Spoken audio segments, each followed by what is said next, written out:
दोस्तों, मान लो मैं आपसे कहूँ कि आपको 50 किलोमीटर तक अपनी गाड़ी में जाना है और आपको रास्ते में आने वाली सभी कारों की गिनती करनी है।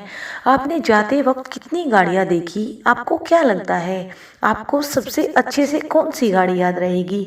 दोस्तों, आपको सबसे अच्छी तरह से केवल दो गाड़ियाँ ही याद रहेगी। एक वो जो आपने सबसे शुरुआत में देखी थी और दूसरी वो जो आपने सबसे लास्ट में देखी थी। अब अगर मैं आपसे फिर से कहूँ कि एक बार फिर से गाड़ी लेकर जाओ और इस बार केवल 1 किलोमीटर तक ही आपको जाना है और रास्ते में आने वाली सभी गाड़ियों की गिनती करना है, तो आप आसानी से 1 किलोमीटर तक में आने वाली सभी गाड़ियों को याद कर लोगे।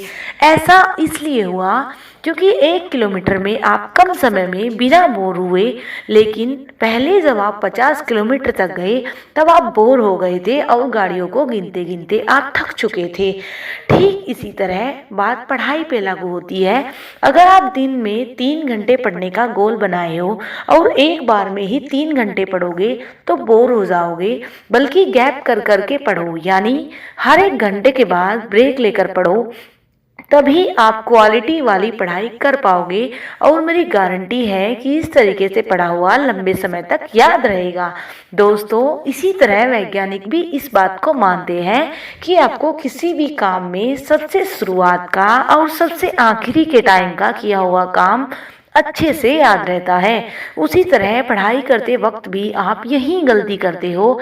आप एकदम बड़ा गोल बना देते हो कि मुझे 3 घंटे पढ़ना है और 3 घंटे पढ़ने के बाद भी आप मन मारकर पढ़ते रहोगे तो कोई मतलब नहीं हुआ, क्योंकि बहुत सारी चीज़ें एक साथ याद करने से लंबे समय तक याद नहीं रहती। इसीलिए believe in your self and believe in your time.